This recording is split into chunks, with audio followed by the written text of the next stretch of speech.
ዲኤንኤ መመርመር አለብን። ለምን? ምን ታገኛ አባዬ? አይ ሄደን መመርመር አለብን። እሺ ልጄ መሆንሽን አልጠራጠርም፣ ግን ምስክር እንዲሆን ሄደን ምርመራውን ማድረግ አለብን። አንተ እኮ ካመንክ ይበቃና እኔ ሰራዬው ምን አገባኝ? ምን ነው ፈራሽ እንዴ ዳጣ? ለምን አልፈራው? አንተን የመሰለ አባት፣ ውሃን የመሰለች እህት፣ ሰላምን፣ ናታንን እንዴ ይሄን የመሰለ ቤተሰብ ተዋውቂ ከእናንተ መለየት ለምንድን ነው የማያስፈራ? አትፍሪ፣ ከዚህ በኋላ ምንም ነገር አይፈጠርም።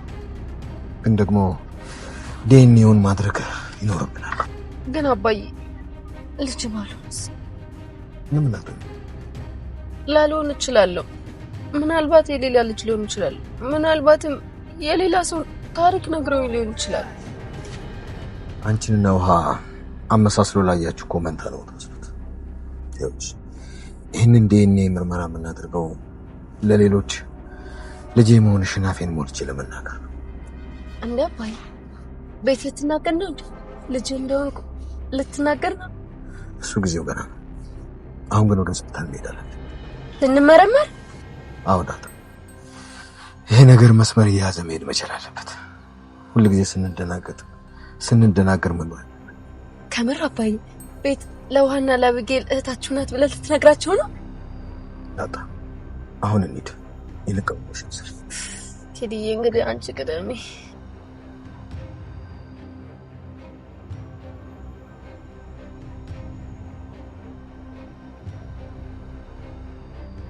ሰላም ትልቅ ችግር ውስጥ ናት። ስልኳ በኤቢ ተጠልፏል። እያንዳንዱን በስልኳ የምታደርጋቸውን ነገሮች አንድ በአንድ አብጌል እየተከታተለቻት ነው። ሰላም ለዳጣ ለልጇ አባት የሚሆን ሰው ፈልጊልኝ ብላ እንዳለቻትም ተመልክታ ለእናቷ ተናግራባታለች። ነገር ግን ማርታ ኤቢ ነገሩን ለማወቅ በዚህ ልክ መሄዷ አላስደሰታትም። ውጪልኝ ብላ ከክፍሏ አባራታለች። በሌላ በኩል ዳጣ በዝና አማካኝነት ሊጠለፉ የነበሩትን ውሃንና ምጥንን አስመልጣ ወደ ቤት ይዛቸው ትሄዳለች። እዛ ስትደርስ ሰላም ለብቻዋ ተክዛ ተቀምጣ ስታገኛት ምን ሆና እንደሆነ ትጠይቃታለች። ሰላምም ምርር ብሏት ኧረ ተይኝ ዳጣዬ፣ እቺ ልጅ እኮ መግቢያና መውጫ ሰጣችኝ። በቃ ማን ያስረገዘሽ? አባቱ ማን ነው? አምጪውና አስታዋቂ።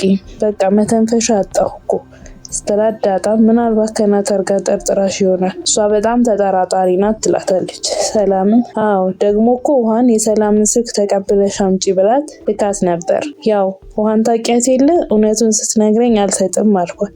ደግሞ ቴክስት ጽፌልሽ አላየሽውም አይደል? ለእሷ እንኳን የሚሆን ማስተዋወቀው እኔ ነኝ የሚል ባገኝ ብዬ እኮ ነው ትላት። ዳጣ እኔ ይሄንን አልመክርሽም፣ ግን ኤቢም መልስ ካላገኘች አትፋታሽም። ስለዚህ በቃ እስቲ አንዱን እንፈልጋለን አያሳስብሽ ትላታለች። ሰላምም እሺ አሁን የኔን ታየውና የናታንን ጉዳይ እንዴት አደረግሽ ብላ ስጠይቃት ዳጣ ሰላምዬ እኔ እኮ ለእንደዚህ አይነት ነገር አሁን ላይ ብቁ አይደለሁም ብላ ሰበብ መደርደር ስትጀምር ሰላም ዳጣ አሁን እኮ ተጋቡ የሚላችሁ ሰው የለም። ሁሉም ሰው እኮ 5 እና 6 ዓመት አብሮ ከቆየ በኋላ ነው የሚጋባው። እሱም ቢሆን እንደዛ ነው የሚፈልገው ስትላት ዳጣም እሱ እንደዚህ ያለሽ እንዴ ብላ የበለጠ ስለ ናታን ለማጣራት መሞከር ትጀምራለች። ሰላምም በእርግጥ እሱ እንደዛ አላለኝም፣ ግን እንደሚወድሽ በደንብ አድርጌ ያውቃለሁ ስትላት እሷም አይሆንም እንኳን ከሱ ጋር አብሬ ሆኜ ይቅርና አጠገቡ ስቆም ኤቢ ደስ እንደማይላት ታውቂ የለ። አይሆንም ሰላምዬ፣ ሲጀመር እኔ ብዙ ያልተመለሱልኝ የህይወት ጥያቄዎች አሉኝ ትላታለች። በሌላ በኩል ለሪና ማርታ ከስራ ወደ ቤት በመኪናቸው እየተመለሱ ስለ ሰላም ጉዳይ ማውራት ይጀምራሉ። በአቢጌል ወሬ አይምሮዋ ጥያቄ ውስጥ የገባው ማርታም ለደሪ የልጇን አባት ታስተዋውቀን ይገባል ብላ ስትለው ደሪም ባናጨናንቃት አይሻልም? አልፈልግም ካለች እኛም ነገሩን ተወት ብናረገው ነው የሚሻለው። ለእሷም ቢሆን ከራሷ በላይ አናውቅም። ደግሞ ከባለቤቱ በላይ ያወቀ ቡዳ ነው አይደል የሚባለው? ፍላጎቷን ብናከብር ነው የሚሻለው ይላታል። ማርታም ለአንዴና ለመጨረሻ ጊዜ እንዲያወራት ተስማሙና ወደ ቤት ይሄዳሉ። በዛኑ ሰዓት ዳጣ ሞጌን አንድ ካፌ ቀጥራው ቀድሟት ደርሷል። ዳጣም ስትደርስ ሮጣ ጥምጥም ብላ ታቅፏለች። ሞጌም የዳጣን ደስታ አይቶ ደስ ብሎት ምን ተገኘ ብሎ ይጠይቃታል።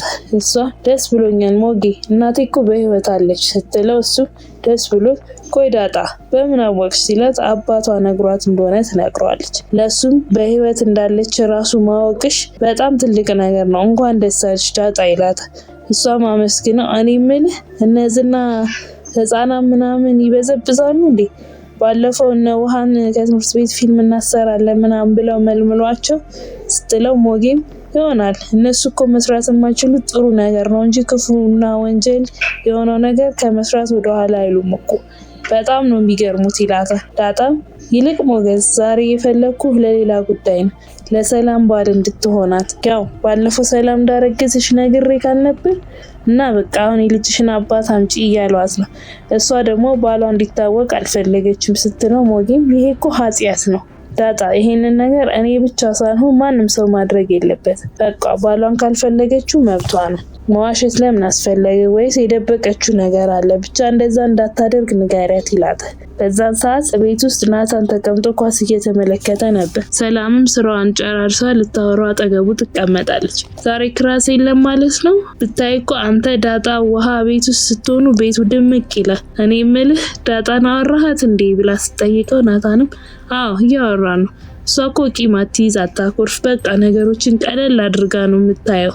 በዚህ ምድር ላይ ደስተኛ ሆነሽ መኖር ከፈለግሽ እንደሷ ነገሮችን ቀለል ማድረግ አለብሽ ሲላት ሰላም በቃ ስለሷ ለማውራት ያለህ ጉጉት መንገድ ከሰጡህ ከአውርተህ አትጠግብም ትለዋለች። ናታንም ግን እኮ ፍቅር ይዞኛ አያውቅም ነበር ይላታል። ሰላምም እሷ ትወድሃለች እኮ ግን እንደዚህ አይነት ነገር አታውቅም እንጂ ትለዋለች። ሁለቱም ቤት ውስጥ ማንም እንደሌለ አስበው በነፃነት ነበር ሲያወሩ የነበሩት። ነገር ግን ኤቢ ተደብቃ እየሰማቻቸው ነበር። ሰላምም ቀጥላ ብዙ እንደዚህ አይነት ነገር ላይ ፍላጎት የላትም፣ አንተ ደግሞ ይሄን ነገር ተረድተህ ቅረባት፣ ካልሆነ ይችን የመሰለች ልጅ ታጣታለህ ብላ ስትመክረው ኤቢ በንዴት ራሷን መቆጣጠር ከብዷት ወደ እነርሱ ጋር ትሄድና እሺ የኛ መካሪ በጣም ጥሩ ትመክሪ የለ እንዴ? የልጅሽን አባት እንኳን በቅጡ ሳታውቂ ግን ደግሞ አፍሽን ሞልተሽ ስለ ፍቅር ትመክሪያለሽ ስትል ናታን በንግግሯ ተናዶ ኤቢ እንደዚህ ትናገሪያት ምንም ቢሆን ታላቅሽ ናት ተረጋጊ ይላታል። አቢጌልን ቀጥላ ሁሉንም ያወራችሁትን ሰምቻለሁ፣ ለካ ጠላቴን በአባቴ ቤት አስቀምጬ ነው ምኖረው ስትል ሰላም ኤቢን እኔ ያንቺ ጠላት አይደለሁም እሺ ስትላት ኤቢም እና ካልሆንሽ ለምንድን ነው እኔና ናታንን ለማጣላት የምትሞክሪ? ከዚህ በፊት ነግሬሽ ነበር በአባቴ ቤት ተቀምጠሽ እኔ ላይ የምትሰሪውን ስራ አውቀዋለሁ፣ አንተ ደግሞ እሷን እየሰማህ ነው የዳጣ እግር ስር የምትሄደው ስትል ሰላም ከተቀመጠችበት ተነስታ ልትወጣ ስትሞክር መንገድ ትዘጋባትና ትሰሚኛለሽ እዚህ ቤት አንድ ወር ብትቆይ እኔ አቢጌል አይደለሁም እሺ ብላ ትፎክርባታለች። ሰላም ገፍትራ ትሄዳለች። እሷ እንደሄደችም አቢጌል ሶፋ ላይ ቁጭ ትልና እንደዚህ እየተመከርክ ነው ለካ እኔ ላይ ፊትህ የምታዞረው፣ መኝታ ቤትህ እንኳን ስመጣ ውጪ ብላ እያስወጣኝ ስትለው ናታንም አንቺን በወድ ራሱ መቼም ቢሆን ምትይኝ ነገር አላደርግም ሲላት ተናዳ በወድሽ እንኳን ያልከው እሺ አሳያለሁ ሁለቱንም እንዴት አድርጌ ከዚህ ቤት እንደማስወጣቸው ብላ ስትለው እንደው መቼ ሲያሳካልሽ አልልሽም ቻው ብሏት ትቷት ሄዳል። አመሻሹ ላይ ሰላም ዳጣ ወደ ናታ ክፍል ጎትታ ታስገባትና ዳጣዬ ዛሬ ጉድ ሆንኩልሽ፣ ከናታር ጋር ስላንቺ ያወራን ኤቢ ተደብቃ ሰማችንና በዚህ አንድ ወር ውስጥ ሁለታችንን ከዚህ ቤት አስወጣችኋለሁ ብላለች።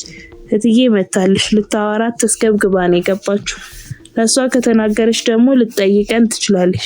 ምን ልላት ነው ስትላት ዳጣ ግራ ተጋብታ ቆይ ምን ብለሽ ስታወሪ ሰምታሽ ነው ስትላት ሰላምም እውነቱን ትነግራታለች።